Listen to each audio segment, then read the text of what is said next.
So hey guys and welcome back to the our YouTube channel. Now today we are going to solve the question paper that was held on the 28th of June, यानी कि जो 28 जून को आपका question paper लिया गया था electricity chapter का, उस क्वेश्चन पेपर को हम यहां पर डिस्कशन करने वाला है। बच्चों यार बहुत इजी क्वेश्चन पेपर था। इस क्वेश्चन पेपर को ना मैं हार्ड कहने वाला हूं यार, ना इसे मैं मॉडरेट कहने वाला हूं। बहुत इजी क्वेश्चन पेपर था। जिन बच्चों ने इस इलेक्ट्रिसिटी चैप्टर को बहुत अच्छे से पढ़ा था डेफिनेटली उन्होंने ये फोड़ दिया होगा यार। और ये जो है 30 नंबर का इसमें 30 मार्क्स थे और 30 क्वेश्चंस थे, यानी कि ईच क्वेश्चन जो कैरी कर रहा था 1 मार्क, और 45 मिनट आपको दिए हुए थे। 45 मिनट यानी कि ईच क्वेश्चन को 1.5 मिनट दिया हुआ था और डेफिनेटली 1.5 मिनट में ये क्वेश्चन पेपर क्वेश्चंस हो भी रहे थे, क्योंकि कुछ क्वेश्चंस तो यार इतने इजी थे। जैसे ये वाला सेकंड नंबर वाला क्वेश्चन देखो आप, the symbol used to represent the electrical resistivity of the material of the conductor is. यार कितना सिंपल है, कितना सिंपल है। आपको इसमें 1.5 मिनट भी नहीं लग रहा है, बहुत एक सेकंड, यानी कि आपने बस पढ़ा और इसका आंसर देना है। तो इतना इजी क्वेश्चन पेपर था कि यहां पर आपका टाइम भी बहुत सिंपली, टाइम भी बहुत अच्छे से यहां पर 45 मिनट्स में हो रहा था 30 क्वेश्चन। इसलिए ये जो एक्सक्यूजेस दिए होंगे आपने कि ये 45 मिनट्स में नहीं होगा, तो ऐसा भी नहीं है। मॉडरेट क्वेश्चन पेपर भी नहीं है, हार्ड भी नहीं है, इजी क्वेश्चन पेपर है अलग से। और ये जो इसमें सेट थे, यानी कि कितने सेट थे, 5 सेट्स थे आपके, 101, 102, 103 एंड 104 एंड 105। जो अभी हम करने वाले हैं वो 101 वाला करने वाले हैं। तो चलिए 1 बाय 1 सारे क्वेश्चंस को देखते हैं, हम एड्रेस करते हैं सारे क्वेश्चंस को कि कितने इजी क्वेश्चंस थे और कितना इजी तरीके से इनको सभी क्वेश्चंस को किया गया था। चलिए देखते हैं, यहां पर समझते हैं सारे क्वेश्चंस को 1 बाय 1। यहां पर हम क्या है क्या नहीं है सभी क्वेश्चंस को 1 बाय 1 देखते हैं। चलिए पहला क्वेश्चन था, the electrical energy consumed by 1200 what toaster in 20 seconds is. बात सुनिए भाई, इलेक्ट्रिकल एनर्जी कितनी कंज्यूम्ड होगी, इलेक्ट्रिकल एनर्जी कितनी कंज्यूम्ड होगी बाय अ टोस्टर। टोस्टर की पावर आपको गिवन है, कितनी गिवन है, 1200 वॉट गिवन है, और कितने मिनट्स में, 20 मिनट्स में। यार कितना इजी क्वेश्चन है ना, ये इतना इजी क्वेश्चन है कि यहां आपको करना क्या था, W इक्वल्स टू दी, ये वाला फॉर्मूला लगा देना था, W equals to the P और T। कितना इजी क्वेश्चन है। W यानी कि वही इलेक्ट्रिकल एनर्जी होगी, है ना। और यहां पर पावर आपको गिवन है, पावर कितनी गिवन है, पावर आपको गिवन है 1200, ये 1200 आ गया। टाइम आपको गिवन है भाई कितना, 20 मिनट्स। अब भाई जिन बच्चों ने यहां पर 20 मिनट्स लिखा होगा उनके गलत होना है, क्योंकि यहां पर जो पावर की यूनिट होगी वो वॉट सेकंड में होती है, और वॉट सेकंड को हम जूल में लिखते हैं। तो आपको ये मिनट जो है, मिनट को कन्वर्ट कर देना था किसमें, सेकंड्स में। तो यहां पर आपका आंसर बहुत इजीली आ जाना था, 20 मल्टीप्लाई बाय 60। बताइए यहां पर कितना सिंपल सा, यहां पर जब इसे आप मल्टीप्लाई करेंगे तो मल्टीप्लाई करने पर 144,0,0,0,0। ठीक, तो ऐसा कोई आंसर आ रहा है क्या? अच्छा ये जूल में है, वॉट सेकंड आएगा यहां पर, वॉट सेकंड, और ये जूल में है भाई, ये जूल है। तो यहां पर इसमें किसी में आ रहा है क्या आंसर? ऐसा नहीं आ रहा। 10 टू द पावर में कुछ आंसर आ रहा है, तो 10 टू द पावर में कुछ आंसर आ रहा है, तो यहां पर 1.44 multiply by 10 to the power 6 आ जाएगा, क्योंकि देख लीजिए आप 1 2 3 4 5 6 10 टू द पावर 6 आ जाएगा, और ये जूल में आंसर आ जाएगा आपका। देखिए ऑप्शन कौन सा मैच हो रहा है, ऑप्शन ए करेक्टली मैच हो रहा है, यानी कि ऑप्शन ए जो है आपका यहां पर आंसर होगा। और जिन्हें यूनिट पता थी उन्होंने बहुत अच्छे से ये क्वेश्चन कर लिया होगा। वॉट सेकंड जो है इसकी यूनिट होती है, यानी कि जूल को हम वॉट सेकंड में काउंट करते हैं। चलिए क्वेश्चन नंबर सेकंड पे आते हैं, यानी कि 1.5 मिनट में बहुत इजीली हो जा रहा था ये क्वेश्चन। सेकंड क्वेश्चन पर देखते हैं। सेकंड क्वेश्चन क्या था, the symbol used to represent the electrical resistivity of a material of the conductor is. यार इलेक्ट्रिकल रेजिस्टिविटी को रिप्रेजेंट करने के लिए कौन सा सिंबल यूज करते हैं? आपको बहुत ही इजीली आपको पता है कि यहां पर रो से हम इलेक्ट्रिकल रेजिस्टिविटी को बताते हैं, है ना। और इसका जस्ट अपोजिट, यानी कि इलेक्ट्रिकल रेजिस्टिविटी का जस्ट अपोजिट क्या होता है, कंडक्टिविटी, जिसे हम किससे डिनोट करते हैं, सिग्मा से डिनोट करते हैं कंडक्टिविटी को, और रेजिस्टिविटी को किससे डिनोट करते हैं, रो से डिनोट करते हैं। कितना सिंपल क्वेश्चन था, 1.5 मिनट भी इसमें नहीं लगने वाले थे आपके, ये इतना सीधा क्वेश्चन पेपर था। थर्ड वाले पर देखते हैं, which of the circuit components in given circuit diagram are connected in parallel. ये आपको सर्किट डायग्राम गिवन था, आपसे पूछा गया था कि भैया which of the circuit component, कौन सा सर्किट कंपोनेंट है in given circuit diagram are connected in parallel, जो कि पैरेलली कनेक्ट किया गया है। इतना सीधा क्वेश्चन पेपर था। आपको मैं बताया था कि अगर पैरेलल है तो पैरेलल में सभी फर्स्ट एंड एक साथ कनेक्टेड होने चाहिए और सभी सेकंड एंड एक साथ कनेक्टेड होने चाहिए। देखिए आप यहां पर ये इसका फर्स्ट एंड, ये और ये तीनों एक साथ यहां पर कनेक्टेड है, और इसका जो सेकंड एंड है वो, इसका सेकंड एंड ये और इसका सेकंड एंड, यहां इन तीनों के बीच में कोई रेजिस्टेंस नहीं आ रहा है, कोई रेजिस्टेंस नहीं आ रहा है। ये और ये तीनों एक साथ कनेक्टेड हैं, तो आपका R2, R1 और V ये तीनों आपके पैरेलल है भाई, है ना। समझ में आ रहा है, बहुत इजीली आपको यहां पर समझ में आ रहा है कि ये तीनों जो है आपके तीनों बहुत इजीली समझ में आ रहा है कि ये तीनों एक साथ कनेक्टेड है और ये तीनों एक साथ कनेक्टेड है। ध्यान से देखेंगे तो आपको समझ में आ जाएगा कि यार ये तीनों एक साथ कनेक्टेड है और ये तीनों एक साथ कनेक्टेड है, इनके बीच में कोई ऐसा रेजिस्टेंस है ही नहीं। तो यहां पर कौन सा आंसर आएगा आपका? डी ऑप्शन आपका बिल्कुल सही है। R1 R2 एंड R3 ये तीनों आपके यहां पर किस में है? पैरेलल में है। चलिए क्वेश्चन नंबर 4 कौन सा था? क्वेश्चन नंबर 4 को भी देख लेते हैं। क्वेश्चन नंबर 4 में क्या गिवन है आपका? चलिए क्वेश्चन नंबर 4 में आपका क्या गिवन है? अच्छा यहां पर मैं लगा देता हूं, ऑप्शंस लगाता चलता हूं। यहां पर फर्स्ट आएगा इसका आंसर ये है, इसका आंसर ये है। क्वेश्चन नंबर 4 में क्या है? The voltage current VI graph of metallic at different temperature is shown in given diagram at which temperature is the resistance is higher. किस टेम्परेचर पर रेजिस्टेंस हायर है? देखिए आपको V और I के बीच में ग्राफ प्लॉट किया गया है। भाई मैंने आपको बताया था कि V और I के बीच में अगर ग्राफ प्लॉट किया गया है तो आपका जो टेन थीटा यानी कि जो स्लोप होता है, जिसका स्लोप ज्यादा होगा उसका रेजिस्टेंस ज्यादा होगा डेफिनेटली। जब हमने टेन थीटा निकाला था, टेन थीटा इक्वल टू क्या होता है? Perpendicular upon base. परपेंडिकुलर में क्या आता है? वोल्टेज। बेस में क्या आ रहा है? I current. तो वो क्या बताएगा? R। तो tan theta equal to the R आया था, और tan theta equal to the R आया था जब आपको ये बताया था मैंने कि tan theta equal to the V upon I आएगा और ये आ जाएगा R। तो भाई जिसका थीटा ज्यादा, जिसका स्लोप ज्यादा, उसका रेजिस्टेंस भी ज्यादा। तो स्लोप इन तीनों में से किसका ज्यादा है? T3 का स्लोप ज्यादा है, और T3 का स्लोप ज्यादा है, टेम्परेचर भी T3 ज्यादा होगा। तो आपसे क्या पूछा है? At which temperature is the resistance higher? T3 temperature पर आपका रेजिस्टेंस सबसे हायर होगा। ये ऑप्शन नंबर सी आपका बिल्कुल यहां पर करेक्ट है। जिन बच्चों ने बहुत अच्छे से इस क्वेश्चन मतलब इलेक्ट्रिसिटी चैप्टर को पढ़ा है, डेफिनेटली उनको देखते ही आंसर आ जाने थे। डेफिनेटली इनमें 1.5 मिनट तो आपको बहुत ज्यादा गिवन है। ये क्वेश्चन जो है आपका 15 सेकंड्स में कंप्लीट हो जाने थे, है ना। तो जिन बच्चों ने किया है उन बच्चों के लिए बहुत इजी था।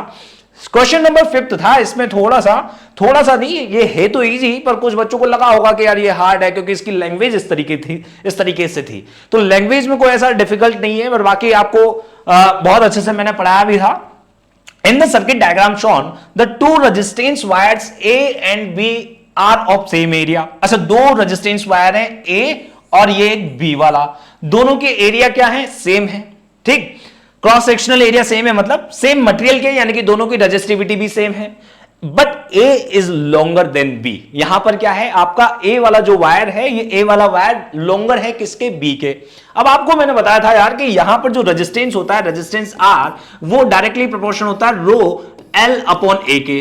अब यहां पर रो भी कांस्टेंट है दोनों के लिए, A भी दोनों के लिए कांस्टेंट है, तो यहां रेजिस्टेंस डायरेक्टली प्रोपोर्शनल हो जाएगा किसके? लेंथ के। इस केस में 5th नंबर वाले जो क्वेश्चन है, 5th नंबर वाले क्वेश्चन में जो रेजिस्टेंस है वो डायरेक्टली प्रोपोर्शनल हो जाएगा किसके? लेंथ के। तो जहां लेंथ जिसकी ज्यादा, उसका रेजिस्टेंस डेफिनेटली ज्यादा। और आप एक और बात जानते हैं, क्या जानते हैं आप जानते हैं कि भाई V equals to the I R होता है, और अगर V कांस्टेंट है तो I is inversely proportional to the R होता है।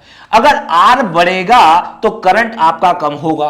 अब देखिए यहां पर लॉन्गर वायर कौन सा है? A लॉन्गर वायर है, तो डेफिनेटली इसका रेजिस्टेंस भी ज्यादा होगा। इसका रेजिस्टेंस ज्यादा होगा यानी कि A वाले का रेजिस्टेंस जो है, A वाले का जो रेजिस्टेंस है वो B वाले रेजिस्टेंस के कंपैरिजन में A वाले का रेजिस्टेंस ज्यादा है और B वाले का कम है। तो रीडिंग जो है वो किस में ज्यादा आएगी? भाई जिसका रेजिस्टेंस ज्यादा वहां पर करंट कम, तो जहां रेजिस्टेंस कम वहां पर करंट ज्यादा, तो A2 की रीडिंग जो है वो A1 से ज्यादा आएगी। ये डेफिनेटली बिल्कुल सही है कि आपका A2 में रीडिंग हायर आने वाली है।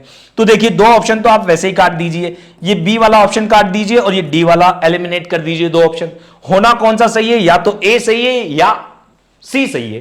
देखिए A2 shows higher current, higher reading as wire A is longer, it has greater resistance, बिल्कुल सही है। और A2 shows higher reading as wire A is longer, it has lesser resistance। नहीं यार, A वायर लॉन्गर है तो भाई laser resistance थोड़ी ना होगा, हायर रेजिस्टेंस होगा। तो ऑप्शन नंबर A आपका यहां पर बिल्कुल सही है। A2 shows higher reading as wire A is longer, it has greater resistance। क्योंकि A वायर का रेजिस्टेंस जो है वो ग्रेटर है, तो करंट आपका डेफिनेटली क्या होगा? करंट आपका यहां से कम ही पास होगा। तो A ऑप्शन यहां पर बिल्कुल आपका सही है। चलिए और क्वेश्चन को देखते हैं। क्वेश्चन नंबर कौन सा देखते हैं? क्वेश्चन नंबर 6 को देखते हैं कि क्वेश्चन नंबर 6 में आपसे क्या पूछा गया है और सारे क्वेश्चंस में क्या क्या पूछा गया है। हम सारे क्वेश्चंस को 1 बाय 1 देखते चलते हैं। चलिए क्वेश्चन नंबर 6 को देखते हैं कि क्वेश्चन नंबर 6 में आपसे क्या पूछा गया है। Yes everyone look at here. देखिए क्वेश्चन नंबर 6 में पूछा गया है आपसे, ये आपको गिवन है, what would be the reading of ammeter in given circuit. इस एक सर्किट गिवन है आपको और इसमें आपसे अमीटर की रीडिंग पूछी गई है कि अमीटर की रीडिंग क्या होगी। बहुत सिंपल का क्वेश्चन है, बहुत सिंपल सा क्वेश्चन पे है कि यहां पर आपका इसका रेजिस्टेंस गिवन है और इसका रेजिस्टेंस गिवन है और यहां पर आपको वोल्टेज गिवन है। तो देखिए बच्चों यार, यहां अगर दोनों सीरीज में कनेक्टेड है तो डेफिनेटली आपको ये पता है कि अगर सीरीज में आपके दो रेजिस्टेंस कनेक्टेड होते हैं तो सिंपली एल्जेब्रिकली ये ऐड हो जाते हैं। तो ये टोटल रेजिस्टेंस आर इक्विवेलेंट कितना हो गया, यहां पर आर इक्विवेलेंट आपका हो गया, आर इक्विवेलेंट हो गया आपका 1+2 यानी कि 3 ओम का यहां पर रेजिस्टेंस हो गया। क्लियर। और यहां पर वोल्टेज आपको गिवन है, वोल्टेज कितना गिवन है, 3 वोल्ट का वोल्टेज गिवन है आपको यहां पर। अच्छा, आपसे पूछा गया है कि भाई करंट कितना फ्लो होगा, तो करंट की बहुत सिंपल सा फॉर्मूला है, I इक्वल टू क्या हो जाएगा भाई, V by R. I equal to V by R हो जाएगा। V कितना है 3 और R कितना है 3, दोनों कट जाएंगे, कितना आ गया 1 एम्पियर। तो एमीटर की रीडिंग जो है आपकी कौन सा आएगी, 1 एम्पियर। और डी ऑप्शन आपका यहां पर बिल्कुल करेक्ट होगा।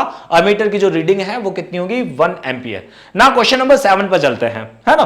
Question number 7 is also so easy, बहुत इजी है क्वेश्चन नंबर 7 भी। देखिए इसमें क्या है, the following circuit diagram shows the combination of three resistors R1, R2 and R3.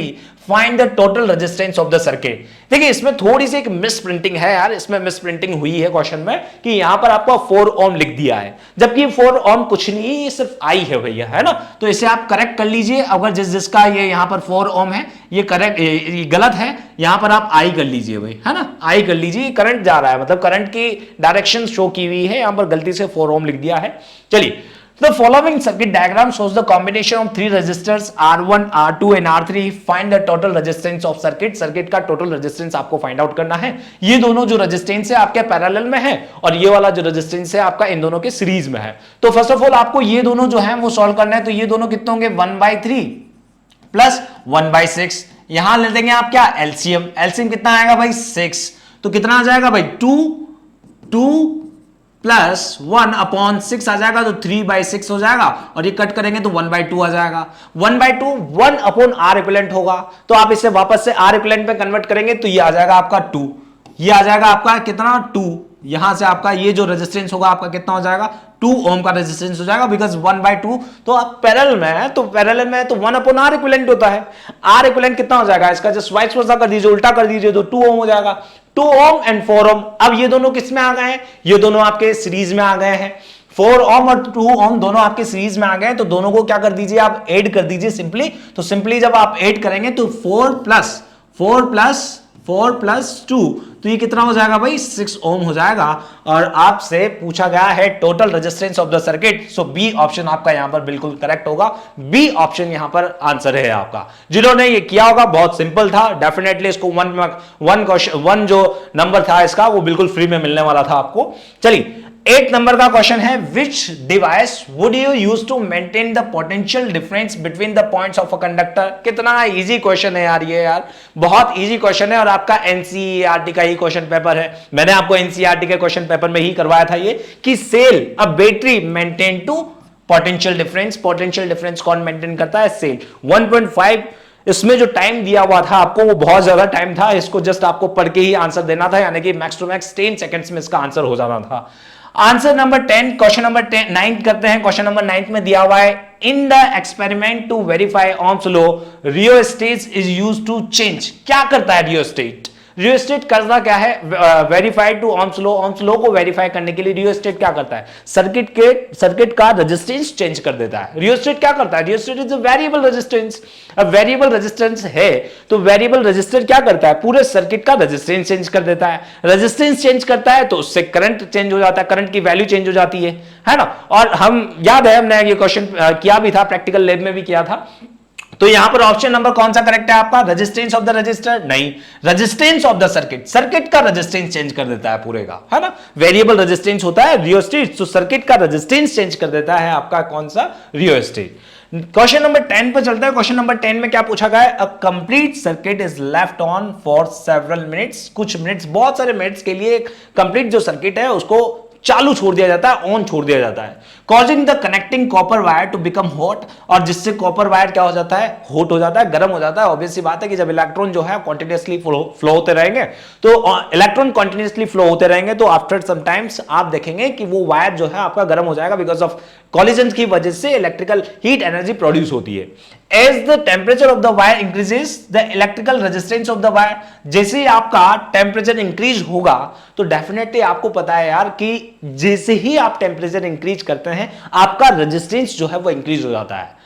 मैंने आपको बताया था कि जितने ज्यादा टेम्परेचर इंक्रीज होगा थर्मल वाइब्रेशन उतने ज्यादा होंगे, इलेक्ट्रॉन्स के थर्मल वाइब्रेशन उतने ज्यादा होंगे, इलेक्ट्रॉन के थर्मल वाइब्रेशन जितने ज्यादा होंगे रेजिस्टेंस उतना ज्यादा होगा, क्योंकि रैंडम कॉलिजन्स होंगे, और रैंडम कॉलिजन्स होंगे तो भाई वाइब्रेशन बढ़ेगा ही और रेजिस्टेंस बढ़ेगा ही। तो भाई इस केस में क्या रहेगा, रेजिस्टेंस आपका डिक्रीज होगा क्या, ये तो बिल्कुल ऑप्शन गलत है। रिमेन द सेम, ये भी गलत है। क्या होगा, इंक्रीज होगा। Option number C is your correct answer. Option number C correct है, क्योंकि यहां पर आपका रेजिस्टेंस बढ़ेगा। क्वेश्चन नंबर 11 पर चलते हैं। यहां बहुत सिंपल सा क्वेश्चन पेपर दिया क्वेश्चन था ये, find the resistivity of the material of metallic conductor of length 2 metre and cross sectional area 1.4 into 10⁻⁻6 metre square. The resistance of the conductor is 0.04 ohm. Then resistivity पूछा गया है। Resistivity का simple सा formula होता है rho equals to the R A upon L. ये resistivity का formula होता है।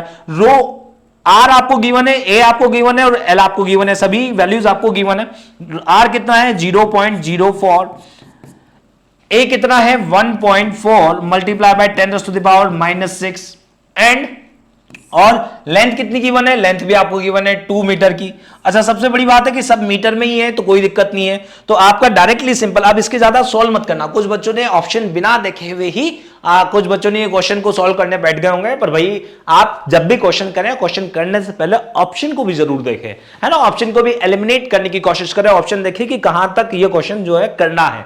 अब बस इतना ही करना था और बिल्कुल आंसर आ जाना था आपका। ऑप्शन ए आपका यहां पर बिल्कुल करेक्ट है, यहां पर ऑप्शन ए यहां पर आंसर भी आ रहा है आपका।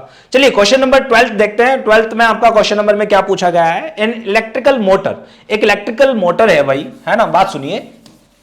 देखिए क्वेश्चन नंबर कौन सा देखते हैं हम, क्वेश्चन नंबर 12th नंबर का क्वेश्चन पेपर क्वेश्चन देखना है। इसमें क्या पूछा गया है आपसे, ये देखिए, एन इलेक्ट्रिक मोटर, एक इलेक्ट्रिक मोटर है, रेटेड है 1100 watt, is connected to 220 volt mains the motor is used for 5 hours daily for 6 days. The energy consumed by the motor, energy consumed by the motor, ये आपसे पूछा गया है भाई कितनी एनर्जी कंज्यूम करेगी मोटर। भाई कितना सिंपल क्वेश्चन है। देखिए एनर्जी कंज्यूम के लिए क्या करते हैं, W इक्वल्स टू दी होगा आपका P multiply by T। P कितना गिवन है आपका, P आपका गिवन है 1100। P आपका कितना गिवन है 1100। देखिए आपको P जो है वो गिवन है 1100, तो आप P की जगह क्या लिख देंगे 1100। टाइम कितना गिवन है, टाइम आपको गिवन है भाई, ये तो ऐसे ही दिया हुआ है ना, 220 वोल्ट मेंस जो है आपके लिए ऐसे ही गिवन है, ये सिर्फ आपको थोड़ा सा घुमाने के लिए गिवन है, अदरवाइज इसका कोई रोल नहीं है इस क्वेश्चन में। The motor is use for 5 hours, 5 hours के लिए डेली यूज की जाती है, तो भाई आप यहां पर 5 hours लिख दीजिए, मल्टीप्लाई बाय 6 days, 6 days के लिए, तो 6 दिन के लिए डेली यूज किया जाता है, तो यहां पर आप 6 लिख दीजिए। तो यहां टोटल टाइम आ गया आपका 5 मल्टीप्लाई बाय 6, है ना, 5 hours 6 days के लिए, तो 5 मल्टीप्लाई बाय 6 आ गया। और पावर जो है आपकी कितनी है 1100, और जो एनर्जी कंज्यूम्ड होगी वो एनर्जी क्या होगी, क्योंकि आपको फॉर्मूला पता है, पावर इक्वल टू दी क्या होता है, वर्क अपॉन टाइम, तो वर्क इक्वल टू दी क्या हो गया PT, और वर्क ही क्या है एनर्जी, तो एनर्जी इक्वल टू दी क्या हो गया P मल्टीप्लाई बाय T। तो यहां से आप क्या करेंगे 1100 मल्टीप्लाई बाय 30 हो जाएगा, और यहां से आप लिख देंगे 33000। क्लियर। और ये था आपका वॉट में और ये था आपका हार्स में, तो ये हो गया वॉट हार। अब इस वॉट हार को अब देखिए, अब यहां डिपेंड करता है कि आपके ऑप्शंस क्या क्या गिवन है। एक तो आया यहां पर आपका 33,000 वॉट हार्स। अब देखिए यहां पर ऑप्शन में क्या क्या गिवन है, ऑप्शन में आपके यहां पर गिवन है, देखिए इधर ऑप्शंस में क्या क्या गिवन है, ऑप्शंस को देखेंगे हम, ऑप्शंस में आपके यहां पर क्या क्या गिवन है, ऑप्शंस में क्या क्या गिवन है वो देखेंगे हम यहां पर। एक सेकेंड भाई, देखिए ऑप्शंस में आपके यहां पर क्या क्या गिवन है, ऑप्शंस में आपके गिवन है 33 वॉट हार, ये तो ऑप्शन में ही नहीं है, आंसर ही नहीं है। 33,000 किलोवाट, ये भी नहीं है, है ना, क्योंकि हमारा जो आंसर है वो हमारा आंसर क्या है 33,000 वोट है। और कौन सा है ये बिल्कुल करेक्ट आंसर है आपका सी वाला, क्योंकि 33 और 1000 है तो उसको किलो में बदला जा सकता है, तो यहां पर 33,000 है तो इसको किलो में बदला जा सकता है, 33,000 किलो वॉट हार था तो इसे हम लिखा जा सकता है 33 किलो वॉट हार। सो ये बिल्कुल करेक्ट आंसर होगा आपका, सी वाला आपका बिल्कुल करेक्ट आंसर होगा। क्लियर। चलिए क्वेश्चन नंबर नेक्स्ट पे आते हैं 14 पे। 14 क्वेश्चन नंबर में पूछ, इतना लल्लू क्वेश्चन है ना क्वेश्चन नंबर 15 कि यार मतलब डायरेक्ट जो है मैंने लिखवाया था आपको नोटबुक्स में भी कि मिली एम्पियर को क्या लिखते हैं, मिली एम्पियर को 10⁻³ लिखते हैं और माइक्रो को क्या लिखेंगे 10⁻⁶। तो देखते ही आ जाना था कि मिली को क्या लिखेंगे 10⁻³ और माइक्रो को क्या लिखेंगे 10⁻⁶। तो बी ऑप्शन आपका यहां पर करेक्ट था। इसके लिए ये जो टाइम दिया है ना आपको 1.5 है ना, 1.5 मिनट का जो टाइम दिया है आपको, ये टाइम बहुत ज्यादा है इसके लिए, है ना। चलिए क्वेश्चन नंबर 15 देखते हैं। क्वेश्चन नंबर 15 में क्या है, two lamps are rated, two lamps जो रेटेड है 100 watt 220 volt and 10 volt and 220 volt are connected in parallel to 220 volt supply. Calculate the total current through the circuit. कितना current जो है आपका सर्किट से पास हो रहा होगा आपसे पूछा गया है। दो बल्ब है जिनकी रेटिंग्स आपको गिवन है, एक तो 100 वोल्ट का बल्ब है और एक जो है आपका 10 वोल्ट का बल्ब है, और दोनों जो है वो पैरेलली कनेक्ट किए गए हैं। भाई दोनों आपके क्या कनेक्ट किए गए हैं, एक ऐसे और एक ऐसे, दोनों पैरेलल कनेक्ट किए गए हैं। और एक जो बैटरी जो है आपका वो कितना, मतलब जो सोर्स है वो कितना है 220 वोल्ट यहां पर अप्लाई किया गया है, और ये आपका 100 वोल्ट का और ये आपका 10 वोल्ट का। ठीक, तो भाई सबसे पहले हमें करंट फाइंड आउट करना है।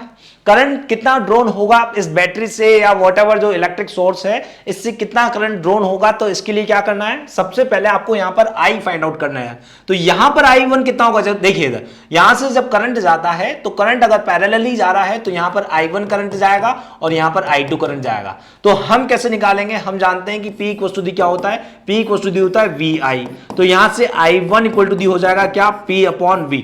P फर्स्ट वाले के लिए निकालते हैं तो फर्स्ट वाले के लिए कितना आ जाएगा 100/220, ये हो गया फर्स्ट वाले के लिए आपका। और सेकंड वाले के लिए क्या है I2, वही सेम आपको लिखना है P अपॉन V, और ये है आपका 10/220।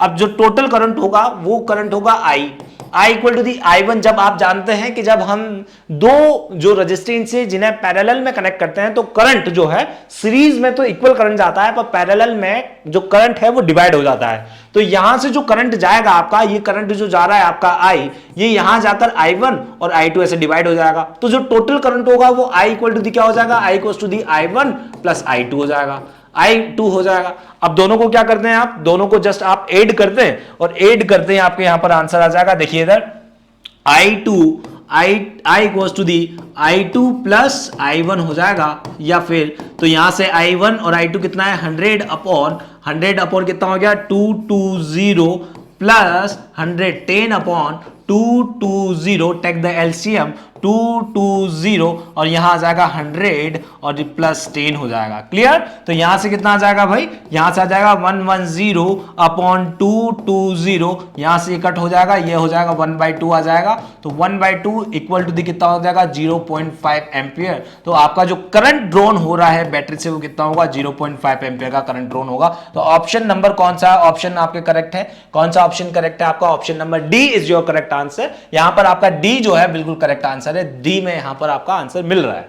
चलिए क्वेश्चन नंबर 16 पर आते हैं। 16 में आपसे क्या पूछा गया है क्वेश्चन में, क्वेश्चन नंबर 16 में आपसे पूछा गया है two resistors of resistance 2 ohm and 3 ohm respectively are first joined in parallel and then in series. In each case the voltage applied is 5 volt. Calculate the voltage across the 3 ohm resistor in the series combination of resistors. 3 series combination of resistors में आपका कितना जो potential है वो होगा 3 volt पर across the 3 volt. तो कितना इजी क्वेश्चन है यार, मैंने ये भी बहुत ज्यादा इजी क्वेश्चन है। इस क्वेश्चन को कैसे करना है देखिए इधर, इस क्वेश्चन को करने के लिए बहुत इजी है कि आपका पहले 2 ओम का जो रेजिस्टेंस है वो और जो 3 ओम का रेजिस्टेंस है वो, इन दोनों को आपको किस तरीके से कनेक्ट कर दिया गया है, पहले सीरीज में कनेक्ट कर दिया गया है और फिर बाद में पैरेलल कनेक्ट कर दिया गया। हमें तो सीरीज से मतलब है क्योंकि आपको क्वेश्चन में पूछा ही गया है कि सीरीज में कितना होगा 3 ओम के अक्रॉस वोल्टेज पोटेंशियल ड्रॉप। तो ये जो है वो 3 कितना है, ये जो है आपका कितने से कनेक्ट किया गया है, 5 वोल्ट से कनेक्ट किया गया है। वेरी गुड, तो 5 वोल्ट से कनेक्ट किया गया है यहां पर, तो ये आपने 5 वोल्ट लगा दिया है भाई। अब देखिए इधर सबसे पहले तो आप निकाल दीजिए, क्या आप सबसे पहले ये निकाल दीजिए कि इसमें करंट कितना फ्लो हो रहा है। तो करंट के लिए आप पैरेलली इसको रेजिस्टेंस को जोड़ दीजिए, R equivalent will be how much, 2 + 3, how much it will be 5 ohm. और वोल्टेज कितना होगा, वोल्टेज हो जाएगा आपका 5 वोल्ट, तो आई आपका हो जाएगा I equal to V upon R. तो वी अपॉन कितना है, वी आपका है 5 और आर कितना है आपका 5, कट हो गया, कितना आ गया 1 एम्पियर का करंट इसमें से फ्लो हो रहा है। क्लियर, तो यहां से 1 एम्पियर का करंट फ्लो हो रहा है, 1 एम्पियर का करंट आपका इसमें से फ्लो होगा, टोटल सर्किट से 1 एम्पियर का करंट फ्लो होगा। ठीक, तो आपसे पूछा गया भाई 3 ओम जो रेजिस्टेंस है इसके अक्रॉस पोटेंशियल कितना ड्रॉप होगा। तो इसके अक्रॉस पोटेंशियल कितना ड्रॉप होगा इसको फाइंड आउट करने के लिए बहुत इजी सा मेथड है कि आपको क्या लिखना है, V equals to the I R लिख देना है। V equals to the I R, I आपको पता है कितना 1 एम्पियर और जो R है वो आपको पता है कितना 3, तो V इक्वल्स टू दी कितना आ जाएगा 3 मल्टीप्लाई बाय 1, सो यहां पर आ जाएगा 3 वोल्ट, यानी कि आपका जो 3 ओम का रेजिस्टेंस है इस पर जो पोटेंशियल ड्रॉप हुआ है वो कितना हुआ है, पोटेंशियल 3 वोल्ट का पोटेंशियल यहां पर ड्रॉप हुआ है। तो इसका आंसर जो होगा आपका वो आंसर होगा 3 volt. Option C is your correct answer, option C यहां पर बिल्कुल करेक्ट है। चलिए क्वेश्चन नंबर 17 पर आते हैं। 17 नंबर वाले क्वेश्चन पेपर में क्वेश्चन में क्या पूछा गया है, if a person has 5 resistors each of value 1/5 ohm. देखिए if a person has 5 resistors हैं and each of value 1/5 ohm, सभी की वैल्यू कितनी है 1/5 ओम है, then the maximum resistance he can obtain by connecting them is. अब यार आपको ये पता है कि अगर मैक्सिमम रेजिस्टेंस चाहिए है तो सभी रेजिस्टेंस को क्या करना है यार, सीरीज में कनेक्ट कर देना है। पैरेलल आप कनेक्ट करेंगे तो भाई यार लोवेस्ट आपको रेजिस्टेंस मिलने वाला है। आप अगर इन्हीं सभी रेजिस्टेंस को आप सीरीज में कनेक्ट कर देंगे तो डेफिनेटली आपको मैक्सिमम रेजिस्टेंस मिलने वाला है। तो मैक्सिमम रेजिस्टेंस के लिए करना क्या है, मैक्सिमम रेजिस्टेंस के लिए आपको कर देना है कि आप सभी को, इन सभी को कनेक्ट कर देना है सीरीज में। तो S इक्वल टू दी हो जाएगा आपका 1/5, क्योंकि 5 रेजिस्टेंस है, फिर 1/5, फिर प्लस 1/5 और प्लस 1/5 और प्लस 1/5, सभी का take the LCM of that, और एलसीएम ले लीजिए इसका। यहां पर 5 आ जाएगा, यहां पर कितना हो जाएगा 1 + 1 + 1 + 1 + 1, ये ऊपर आ जाएगा 5/5, यहां पर 5/5 आ गया, तो कट करेंगे तो कितना आ जाएगा भाई 1 ओम। तो 1 ओम का रेजिस्टेंस होगा। आंसर आपका कौन सा है, आंसर आपका है if a person has 5 resistor each of 1/5 ohm, the maximum resistance he can obtain by the connecting them is 5। So यहां पर ए ऑप्शन बिल्कुल आपका यहां पर करेक्ट है, ए ऑप्शन वाला यहां पर बिल्कुल सही आंसर है। चलिए क्वेश्चन नंबर 18 पर आते हैं। The resistance of a resistor is reduced to half of its initial value. In doing so, if the parameter of the circuit remain unchanged, the heating effect in the resistor will become। देखिए the resistance of a resistor is reduced to the half, resistance of the resistor half कर दिया गया है और initial parameters को remain the same रखा गया है। In doing so, if other parameters of the circuit remain unchanged, the heating effect in the resistor will become। बताइए हीटिंग इफेक्ट के क्या होगा, ये डबल हो जाएगा, हाफ हो जाएगा, 1/4 हो जाएगा, 4 टाइम्स हो जाएगा। बहुत इजी है फिर से ये क्वेश्चन। ये कैसे निकालना है, देखिए इसको निकालने के लिए बहुत सिंपल सा तरीका था कि आपको पता है कि देखो थोड़े से ट्रिकी क्वेश्चंस, तो ट्रिकी नहीं है वैसे भी ये अगर आपको फॉर्मूले आते हैं और आपने क्वेश्चन पेपर प्रैक्टिस करी है तो डेफिनेटली आपको सारे क्वेश्चंस बहुत इजीली आ जाने थे। यहां पर आप 2 फॉर्मूले लगा सकते हैं। फॉर्मूला एक तो लगा सकते हैं आप क्या, I² RT वाला फॉर्मूला लगा सकते हैं, और एक आप H equals to the heating effect पूछा जा रहा है, या एक आप लगा सकते हैं V²/RT वाला लगा सकते हैं। क्लियर। अब देखिए ये वाला लगाएंगे तो आप इसमें रेजिस्टेंस जो है, अगर रेजिस्टेंस चेंज होता है तो करंट, ऑब्वियस सी बात है करंट भी चेंज हो जाता है ना। तो आप ये वाला फॉर्मूला नहीं लगाएंगे। आप अगर रेजिस्टेंस को हाफ करेंगे तो डेफिनेटली आपका करंट भी क्या होता है, करंट भी आपका चेंज होता है। तो आप इस फॉर्मूले को नहीं लगाएंगे। आप कौन सा फॉर्मूला लगाएंगे, आप फॉर्मूला लगाएंगे ये वाला, क्योंकि इसमें क्या होता है, इसमें ये होता है कि यहां पर वोल्टेज, रेजिस्टेंस में चेंजेस करेंगे तो वोल्टेज में कोई चेंजेस नहीं आता है। तो फॉर्मूला लगाएंगे आप ये वाला, हीटिंग वाला, H इक्वल्स टू V²/RT। अब आप क्या कर देते हैं, आप भाई यहां पर आपकी पहली वाली वैल्यूज तो ये है, और सेकंड वाली जो वैल्यूज है वो सेकंड वाली वैल्यूज क्या है, V², और आप रेजिस्टेंस को क्या कर देते हैं, रेजिस्टेंस को हाफ कर देते हैं तो R/2 हो जाता है। अब रेजिस्टेंस को R/2 कर देते हैं तो क्या हो जाएगा, 2 ऊपर चला जाएगा, तो यहां से H dash equal to the हो जाएगा आपका 2v²/rt। तो ये क्या है, ये तो यही वैल्यू है, तो h dash equal to the हो जाएगा 2h, यानी कि वैल्यू जो है वो कितनी हो जाएगी, 2 टाइम्स ज्यादा हीटिंग होगी, है ना, 2 टाइम्स ज्यादा हो जाएगी। तो ऑप्शन जो है आपका ये वाला करेक्ट होगा, क्योंकि r/2 करेंगे 2 पर चला जाएगा 2v²/r, इससे क्या लिखा जा सकता है वापस h, तो आपकी हीटिंग जो है वो कितनी हो जाएगी, 2 टाइम्स हो जाएगी। ठीक, हीटिंग इफेक्ट बिकम हो जाएगा कितना, 2 टाइम्स। तो आंसर आपका कौन सा है, ए।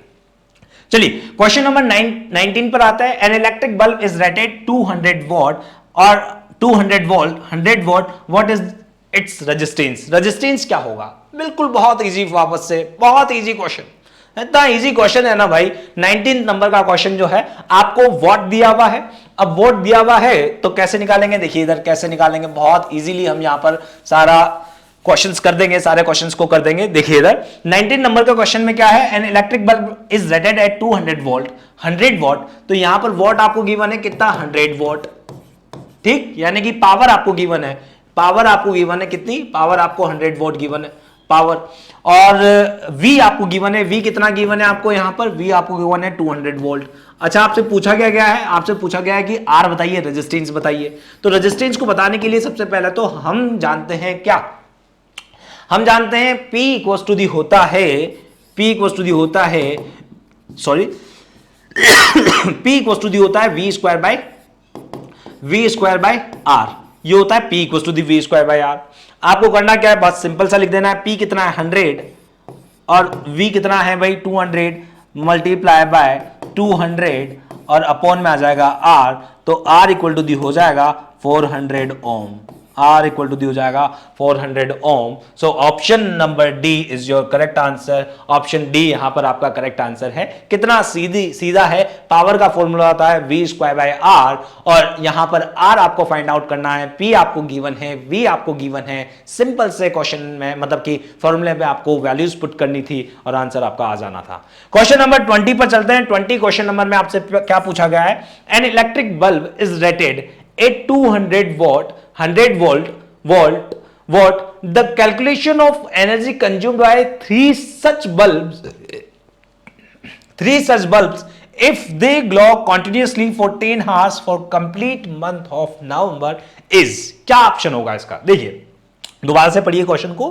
क्वेश्चन क्या कह रहा है, an electric bulb is rated 200 volt and 100 volt. तो यहां पर रेटिंग दी हुई है आपको, दोनों की रेटिंग क्या दी हुई है, 200 वोल्ट है और 200 वोल्ट है और 100 वॉट जो है वो रेटिंग है बल्ब की। The calculation of energy consumed by the 3 such bulb, 3 such bulb हैं, 3 ऐसे बल्ब हैं सेम रेटिंग के। If they glow continuously for 10 hours for the complete month of November. अच्छा, नवंबर में कितने डेज होते हैं, सबसे पहले तो first of all we need to know about the November में कितने डेज होते हैं। तो नवंबर में 30 डेज होते हैं और हर डे को 10 आवर्स चल रहा है, तो भाई पूरे 30 डेज में कितने हार्स चलेगा।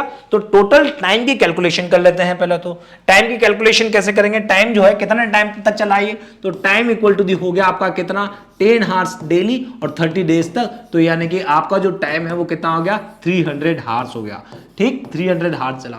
अच्छा, रेटिंग्स कितनी है, पावर आपको गिवन है कितनी, 100 वोट की, और V कितना गिवन है, V आपका 200 वोल्ट गिवन है, वोल्ट गिवन है। अच्छा चलिए, बल्ब कितने हैं, 3 बल्ब है, तो एक बल्ब की रेटिंग जो है वो 100 वोट है। तो भाई 3 बल्ब जो है वो कितना वोट कंज्यूम करेंगे। तो एक बल्ब जब अगर आपका इतना कंज्यूम करता है 1 बल्ब, तो 3 बल्ब कितना करेंगे, 3 bulb definitely P equals to 3 multiply by कितना हो जाएगा 100। तो ये आपका 300 वोट जो है कंज्यूम करेंगे। समझ रहे हैं आप कि एक बल्ब जो है आपका 100 वोट कंज्यूम करता है एनर्जी को, तो 3 बल्ब कितने करेंगे, 3 मल्टीप्लाई बाय कितना हो गया 100। तो टोटल पावर कितनी होगी 300। टाइम कितना हो गया भाई, टाइम इतना। तो आपसे पूछा क्या गया है, पूछा यही तो गया है कि आपसे एनर्जी बता दीजिए भाई, कितनी एनर्जी कंज्यूम करेंगे, यही तो पूछा गया है आपसे कि कितनी एनर्जी कंज्यूम करेंगे। अब भाई यहां पर एनर्जी कितनी कंज्यूम करेंगे, तो हम तो बहुत अच्छे से जानते हैं। हम जानते हैं क्या, हम कितने अच्छे से जानते हैं कि W इक्वल टू दी क्या होता है, W इक्वल टू दी होता है P क्रॉस T। तो P क्रॉस T होता है, W इक्वल टू P कितना है भाई 300, और ये कितना है भाई, टाइम कितना है 300 हार्स। अच्छा, ये जो है आपका किस में है, ये जो है आपका 300 वोट में है, वोट, और टाइम कितना है आपका 300 हार्स में है। बहुत अच्छा, बहुत अच्छा। यहां से क्या आ जाएगा, W इक्वल टू दी कितना आ गया 900, 9 हो गया मल्टीप्लाई और ये हो गया 0 और 0 0 0 और वोट हार्स हो गया। भाई कितना इजी है क्वेश्चन यार, बहुत इजी क्वेश्चन है। आपको ये पता है कि एनर्जी, अच्छा यहां पर पहले हम देख लेंगे क्वेश्चन में यही है आंसर या नहीं है। आंसर जो है यूनिट्स में गिवन है, तो यूनिट आपको जानते हैं आप कि 1 किलो वॉट हार को 1 यूनिट बोलते हैं, है ना। 1 किलो वॉट हार को 1 यूनिट हम बोलते हैं, तो इसे हम किलो वॉट हार में बदल देंगे तो 1000 से 1000 हो जाएगा ये। तो इसे क्या लिख देंगे, W equal to the 990 kilo watt hour हो गया। भाई समझ रहे हैं ना कि 3 जीरो है, इसे किलो में बदल दिया हमने, तो 9 किलो वॉट हार हो गया। ये 1 किलो वॉट हार, 1 किलो वॉट हार को हम क्या बोलते हैं, 1 यूनिट बोलते हैं, जो कि आपके घरों में हम एनर्जी को कंज्यूम करते हैं। तो W इक्वल टू दी क्या आ गया, यानी कि एनर्जी कितनी आ गई, 90 यूनिट्स आ गई। यही आपका आंसर होगा 90 यूनिट्स। इज इट क्लियर, समझ में आ गया होगा भाई, 90 यूनिट्स जो है आपका आंसर होगा। ये बहुत इजी है और आपने कर लिया है। चलिए आंसर कौन सा होगा इसमें, आंसर होगा 90 units. 90 units is your correct answer. 90 units आपका बिल्कुल करेक्ट आंसर है। चलिए क्वेश्चन नंबर 22 पर चलते हैं। 22 में क्या पूछा गया आपसे, how many 120 ohm resistors in parallel are required to carry 5 ampere on a 200 volt line. देखिए कितने रजिस्टेंस जो है, रजिस्टर्स आपको कनेक्ट करने होंगे 120 ओम के, ताकि जो आपकी पूरे सर्किट में करंट जो है वो 5 एम्पियर का फ्लो हो, और आपके जो अप्लाइड वोल्टेज है वो कितना है 200 वोल्ट आपको यहां पर गिवन है। तो 120 ओम के कितने रेजिस्टेंस जो है वो पैरेलली कनेक्ट करने चाहिए। देखो यार कितना सिंपल क्वेश्चन है ये, मैंने आपको शीट में जो आपको शीट दी थी उन शीट में भी ये इस तरीके का एक क्वेश्चन दिया था। तो देखिए करना कैसे इस क्वेश्चन को, इस क्वेश्चन को करने के लिए आपको करना क्या है, देखो यार बच्चों यहां देखिए आप, अगर मान लीजिए कि आपको नहीं पता कि यार कितने रेजिस्टेंस आपको कनेक्ट करने हैं, अब कितने रेजिस्टेंस आपको कनेक्ट करने हैं ये आपको नहीं पता, तो आप मान के चल लीजिए कि n रेजिस्टेंस आप कनेक्ट करते हैं, और n रेजिस्टेंस आप कनेक्ट करते हैं तो आपको ही पढ़ाया गया था कि n रेजिस्टेंस अगर आप कनेक्ट करते हैं तो R इक्विवेलेंट, अगर सभी को आप n रेजिस्टेंस को आप पैरेलली कनेक्ट करते हैं तो 1/R इक्विवेलेंट कितना आता है, 1/R इक्विवेलेंट आता है आपका n/R। ये मैंने आपको पढ़ाया था भाई। तो यहां से R इक्विवेलेंट कितना हो जाएगा, यहां से R इक्विवेलेंट हो जाएगा आपका R/N हो जाएगा। बहुत अच्छा, R/N हो जाएगा। अब देखिए यहां पर आपको R की वैल्यू भी गिवन है, R की वैल्यू कितनी गिवन है 120, N आपको यहां पर फाइंड आउट करना है। अच्छा R इक्विवेलेंट की वैल्यू भी आपको गिवन है, R इक्विवेलेंट में क्या गिवन है आपको कि 5 एम्पीयर का करंट सर्किट में फ्लो होना चाहिए और 200 वोल्ट जो है अप्लाइड वोल्टेज है। तो R equivalent will be how much, R equivalent होगा आपका कितना भाई, R इक्विवेलेंट होगा आपका V/I, और V/I है तो V कितना है आपका, V है आपका 200 और I कितना है आपका 5। इस R इक्विवेलेंट की वैल्यू को पुट कर दीजिए यहां पर, तो यहां पर जब आप पुट करेंगे तो क्या आएगा 200/5 equal to the R/N। R की वैल्यू कितनी है 120 और N आपको फाइंड आउट करना है, तो N आपको फाइंड आउट करना है तो 10 से 10 तो कैंसिल आउट हो गया, ये हो गया 4 टाइम्स, और 4 से कितना टाइम्स 3 टाइम्स, तो N इक्वल टू दी क्या हो गया भाई, N इक्वल टू दी आ गया आपका 3। तो 3 रजिस्टर्स जो कि 120 ओम के हैं उनको आप पैरेलली कनेक्ट करेंगे तो पूरे सर्किट में 5 एम्पीयर का करंट फ्लो होगा, अगर आप पोटेंशियल कितना अप्लाई करते हैं 200 अप्लाई करते हैं। चलिए बहुत इजी क्वेश्चन था, तो यहां पर आंसर इसका है सी वाला बिल्कुल करेक्ट आंसर है आपका, यहां पर सी इसका बिल्कुल करेक्ट आंसर होगा। चलिए क्वेश्चन नंबर नेक्स्ट क्वेश्चन को देखते हैं। नेक्स्ट क्वेश्चन आपसे यहां पर क्या पूछे गए हैं, जो अच्छा टोटल नंबर ऑफ क्वेश्चंस कितने हैं इसमें, 30 नंबर ऑफ क्वेश्चंस है। क्वेश्चन नंबर अपन चलते हैं किस पर, 23 पर। 23 में आपसे क्या पूछा गया है, देखिए इधर, A student plots VI graph for 3 samples of nichrome wire with resistance R1, R2 and R3. Choose from the following the statement that holds true for this graph. इस ग्राफ के लिए ट्रू है जो बताइए, R3, R1 और R2 बताइए कौन सा इसमें से ऑप्शन दिया हुआ है, कौन सा रेजिस्टेंस ज्यादा है। देखिए यहां पर कई बच्चों ने गलती कर दी होगी, क्योंकि मैंने जो ग्राफ बताया था वो ग्राफ आपको बताया था V और I के बीच में, यहां V है और यहां I है, V और I के बीच में ग्राफ प्लॉट करवाया था, और यहां पर tan theta equal to the आपके क्या आया था, tan theta equal to the आया था आपके क्या, tan theta equal to the आया था V/R, और इसे मैंने R बोल दिया था कि जिसका स्लोप ज्यादा उसका रेजिस्टेंस ज्यादा। अब यहां पर ग्राफ जो है वो I और V के बीच में है, यानी कि जस्ट इसका वाइस वर्सा है। वाइस वर्सा मतलब कि tan थीटा यहां पर इस वाले केस में tan theta equal to the आ रहा है आपका I/V, और इसे लिखेंगे 1/R, यानी कि इसका मतलब क्या है जी, कि जिसका स्लोप ज्यादा उसका रेजिस्टेंस क्या होगा, कम। बस इतना सा चेंजेस था।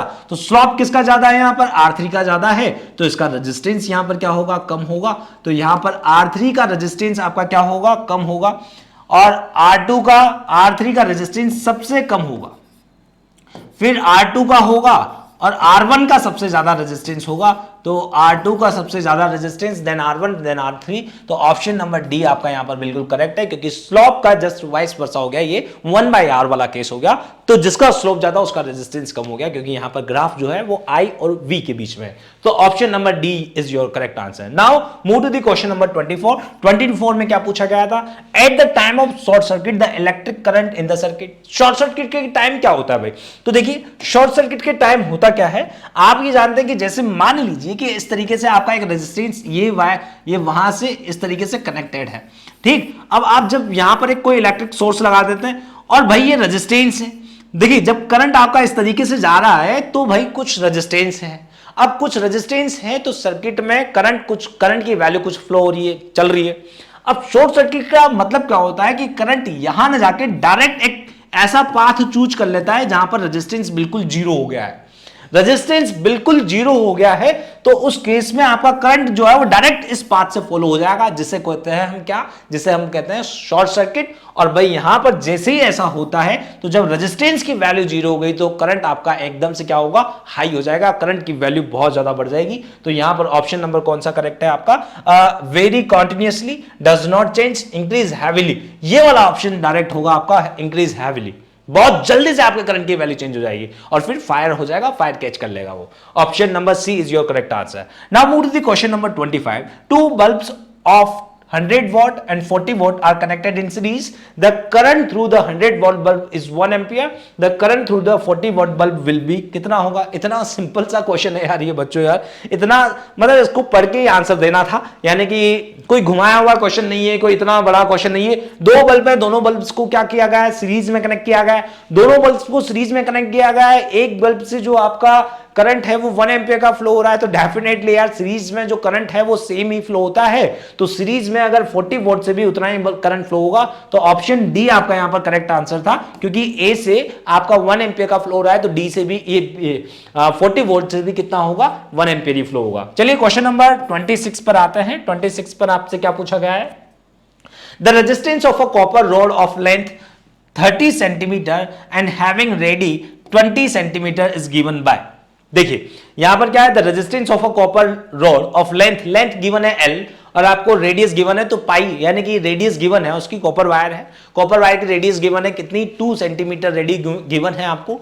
तो भाई आपका यहां पर area, cross sectional area, resistance जो होता है वो रेजिस्टेंस किन पर डिपेंड करता है, आप बहुत अच्छे से जानते हैं कि रेजिस्टेंस जो है आपका, रेजिस्टेंस डिपेंड करता है किन पर, L पर, A पर और रो पर। रेजिस्टिविटी L और A पर डिपेंड करता है। तो यहां पर आपका क्या होगा, R इक्वल टू दी होगा रो L बाई A, और यहां पर रो L बाई A है तो R इक्वल टू दी यहां पर रो और L की वैल्यू गिवन है आपको कितनी, 30, और यहां पर आपका क्या है, वायर है तो वायर का क्रॉस सेक्शनल एरिया निकालते हैं। ये क्रॉस सेक्शनल एरिया जो होता है ये क्या होता है, पाई आर स्क्वायर, है ना, पाई आर स्क्वायर होगा, क्योंकि ये जो है एरिया ये बिल्कुल सॉलिड होता है, सॉलिड है तो ये वाला जब हम काटेंगे तो ये वाला सर्कल जो है, सर्कल का एरिया आएगा पाई आर स्क्वायर। तो यहां पर आप लिख देंगे पाई और आर की जगह लिख देंगे आप 2 multiply by 2।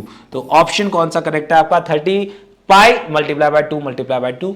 A option is your correct answer, option A आपका यहां पर करेक्ट होगा। क्लियर। चलिए ऑप्शन नंबर क्वेश्चन नंबर 13 पर आते हैं। क्वेश्चन नंबर 13 में क्या पूछा गया है, a current of 500 milliampere flows in a series circuit containing an electric lamp and a conductor of 10 ohm when connected to 6 volt battery.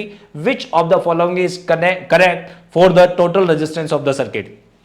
बहुत अच्छा, देखिए कैसे करना है, एक 500, देखिए इधर कैसे करना है आपको, 500 एम्पियर का एक इलेक्ट्रिक लैंप लगा हुआ है, एक तो यहां पर ये एक इलेक्ट्रिक लैंप लगा हुआ है और एक यहां पर आपका जो कंडक्टर है वो 10 ओम का रेजिस्टेंस है इसका, यहां पर इसका, तो इसका रेजिस्टेंस हमने मान लिया RL, यानी कि जो इलेक्ट्रिक टोस्टर है, क्या है आपका इलेक्ट्रिक टोस्टर है, क्या है आर लैंप मान लिया, इलेक्ट्रिक लैंप है तो इलेक्ट्रिक लैंप का रेजिस्टेंस RL मान लिया और इसका 10 ओम मान लिया है हमने। और यहां पर इसको 6 वोल्ट की बैटरी से कनेक्ट किया गया है और भाई यहां पर जो सर्किट में करंट का फ्लो हो रहा है वो कितना हो रहा है 500 मिली एम्पियर करंट का फ्लो हो रहा है। आपसे पूछा गया है कि भैया बताइए कि यहां पर ये कितना टोटल रेजिस्टेंस होगा, तो R equivalent will be how much, कितना होगा। देखिए ऑप्शन को देखकर ये क्वेश्चंस करने होते हैं, तो ऑप्शन में देखिए आप कितना R lamp plus 12 equal to 10 दिया हुआ है, एक में दिया हुआ है आर लैम्प प्लस 10। देखिए सीरीज में है तो सीरीज में तो डेफिनेटली ये होगा कि ये दोनों ऐड हो जाएंगे, तो सीरीज में आर एल प्लस 10 तो होना ही है, बट ये होगा कितने के इक्वल ये आपको फाइंड आउट करना है। तो होगा कितने के इक्वल, इसको फाइंड आउट करने के लिए क्या करना है भाई, R L plus 10 equal to 12 होगा या 6 होगा, इन दोनों में देखो ऑप्शन सी और ऑप्शन डी इन दोनों में से कोई आंसर होगा। अच्छा 12 आएगा या 6 आएगा, इसको फाइंड आउट करना है। इसको फाइंड आउट करने के लिए क्या करना है भाई, देखिए आई आपको गिवन है कि पूरे सर्किट में जो करंट फ्लो हो रहा है वो कितना फ्लो हो रहा है 500 मिली एम्पियर का, और बैटरी कितने की लगाई हुई है, बैटरी लगाई हुई है आपकी 6 वोल्ट की। तो देखिए आर इक्विवेलेंट कितना निकल कर आ जाएगा, आर आ जाएगा आपका, R equivalent will be how much, V upon I. तो V कितना है भाई 6 और I कितना है आपका 500 मिली एम्पियर। 500 मिली एम्पियर है तो यहां से मिली को किस में कन्वर्ट कर देंगे आप, एम्पियर में कन्वर्ट कर देंगे, तो यहां से हो जाएगा आपका 6 अपॉन 500 मल्टीप्लाई बाय 10⁻³ -3 है ना, मिली को -3 लिखेंगे तो ये ऊपर चला जाएगा, तो ये हो जाएगा आपका 6000 अपॉन 500 और 0 से 0 कैंसिल आउट हो जाएंगे, तो यहां आ जाएगा ये, और 5 से 12 आ जाएगा यहां पर है ना, आर इक्विवेलेंट आ जाएगा आपका 12 ओम, तो यहां से आ जाएगा आपका equal to the 12। Option number कौन सा करेक्ट होगा भाई, कौन सा ऑप्शन करेक्ट होगा, देखते हैं कौन सा ऑप्शन करेक्ट होगा। देखिए option number C is your correct answer, C आपका करेक्ट आंसर होगा, ऑप्शन बी नहीं, C is your correct answer. चलिए क्वेश्चन नंबर 28 को बात करते हैं। 28 में क्या पूछा गया है, compute the heat energy, compute the heat generated transferring while transferring 96,000 coulombs of charge in 2 hours through a potential difference of 40 volt। देखिए through a potential difference of 40 volt, तो यहां पर हीट एनर्जी जनरेटेड, कितनी energy generated हो रही है, आपको potential दिया हुआ है, चार्ज दिया हुआ है और टाइम दिया हुआ है। कैसे फाइंड आउट करेंगे, देखिए बहुत इजी तरीका है अपने पास, बहुत बेस्ट वे है फाइंड आउट करने का। किस तरीके से फाइंड आउट करेंगे, देखिए इधर, तो यहां पर आपको टाइम गिवन है, टाइम कितना गिवन है 2 आवर्स गिवन है, आपको क्यू गिवन है, क्यू कितना गिवन है 96,000 कूलॉम आपको क्यू गिवन है, और क्या गिवन है आपको V गिवन है कितना 40 वॉट आपको यहां पर गिवन है। चलिए आपको क्या फाइंड आउट करना है, हीट एनर्जी, तो H इक्वल टू दी आप जानते हैं VIT होता ही है।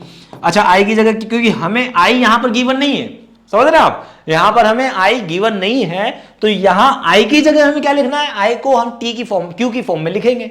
तो आप जानते हैं कि I इक्वल टू दी क्या होता है भाई, rate of flow of charge Q by T, तो यहां से क्या हो जाएगा, Q इक्वल टू दी क्या हो जाएगा IT, Q इक्वल टू क्या हो जाएगा भाई, या फिर हम क्या लिख सकते हैं, I को क्या लिख सकते हैं Q बाई टी, सॉरी हाँ I को क्या लिखा जा सकता है Q बाई टी, तो H इक्वल टू क्या हो जाएगा, H इक्वल टू V और I को लिख देंगे Q बाई टी, क्योंकि हमें I नहीं गिवन है तो Q बाई टी लिख देंगे और ये हो जाएगा T, T से T कैंसिल आउट हो जाएगा, तो यहां आ जाएगा H equal to VI VQ।